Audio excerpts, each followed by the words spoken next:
believe Eric is standing inside with Chris Green, and he has some interesting stuff to talk about. So, Eric? No, we're inside, but this is fine because we're in the middle of a conversation that we're going to continue on and let you hear on part of this because this is great. It's Chris Green. Nice to have you on the show. Nice to see you. I heard you were on last week as well, Yep. and I was kind of bummed I got to miss this because you're talking about one of my favorite subjects. We're talking about energy consumption, going green, like your shirt, and tell me a little bit about businesses and buildings versus cars. I was interested in this. Well, as we mentioned last week, there's a significant, buildings consume a significant amount of energy, more so than vehicles. And the focus on energy consumption right now is on vehicles, but everybody's missing the 800-pound gorilla on the table, which is buildings. And architects are uniquely positioned to really be a significant, have significant influence on reducing that component of the energy consumption in our country. So architects are really key to this, as are real leader owners. So we are in a position here in the Vail Valley where we've got leaders in industry and leaders that have led their business to significance in the community. Mm-hmm. And what I'm trying to do is say, now's the time to take that leadership, and now's the time to take the energy and everything we've learned, capture the fact that we've got an enormous intellectual challenge of trying to get to a zero building energy budget, and let's use the resources we've got in the valley to get there. Are there buildings in the valley, or are there leaders who have got to that point yet? Are there people who have zero energy? No, not that I'm aware of. Okay. Now there may be, and there's probably a few people off and here and there that have done the old earth sheltered house and that sort of thing, which is fine. Yeah. But we also have large homes, second or third or fourth homes in this valley that are consuming $2,000 or $3,000 a month in energy. Yeah. And we can do better than that. And these folks, we've got really intelligent owners in this valley that need to grab onto that and take the challenge on. What it means, however, is a kind of a paradigm shift in the way we do architecture, in that we have to do a lot of more upfront study and generation of models and thoughts on how we do that and test these models before we move forward into the actual execution phase. Now, a lot of people think when they think green energy, a lot of people think, oh, there's solar panels on top of this building. A lot of people think solar right away. I have a plumber friend, though, who's very, very interested in everything that he's building in all new construction. They're going completely geothermal.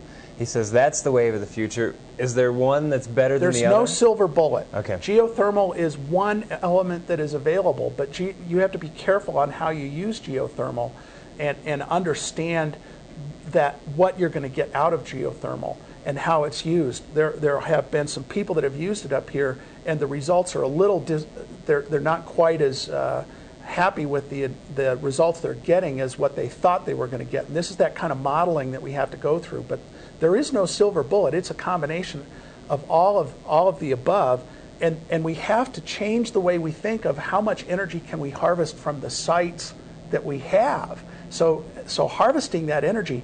Last week we showed a slide that said we get enough solar energy on each site to generate our houses for the rest of the year, or generate enough energy for the buildings that we have all year long, even in places like Seattle. So all we have to figure out is how to capture it. And certainly that does apply here when we get 300+ sun days a year. Yeah, and it applies to electric photovoltaics as well as passive solar, solar collection devices, and hot water solar. But all of these things need to be studied and understood to see how they work into the overall component of the architecture. We've got good ideas here, so how are we making these into a reality?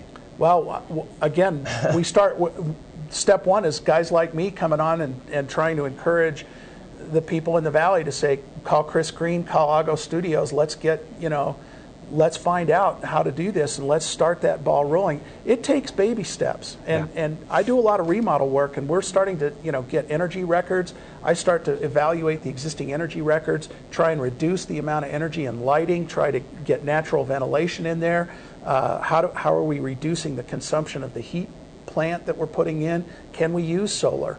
And then it takes a little bit of courage to go before some of the design review boards to say, we're going to put solar in. In fact, Colorado state law now says that if somebody wants to come through and do it, they can't be denied. So it's we're starting to see legislative efforts come in here to do that. We're looking at some of the ways we can get money back in the form of incentives. So there's a whole number of steps that we have to go through, but it takes baby steps. It takes a phone call. It takes a leadership and visionary phone call to say, let's get an architect on board that is ready to study this, and we're ready to put the resources behind it to get there. The call is out there. The gauntlet has been dropped. That's right. Chris says he wants you to come help. And like you said, yeah, what a resource we have in this valley. We do. The fantastic minds and the key leaders in business who have made so much name for themselves wherever it may be. And I think that's really important. That we can sit here and say, oh, it's so hard, it's so hard. Wait, this is an enormous but terrific challenge. And if we face up to it, this valley can become a leader in other resort valleys and resort communities throughout not only the country but the world to say we've made a commitment and here's how we're putting it through. So those business leaders watching the show today, how do they get a hold of you? Give me a call. The studio number is 970-748-9474. You can reach me via email at chris@agostudios.com. And I'd be glad to field all callers, and we'll put the team together to do it right. That sounds like a good thing. Well, we appreciate what you're doing. Thanks for caring about my kid's future. I appreciate that. Absolutely. All right. Well, say hi to your kid as well. I will. Okay. All right. We'll be back with a lot more Plum TV right after this. We had to give Becky a little shout out, huh? She'll love it.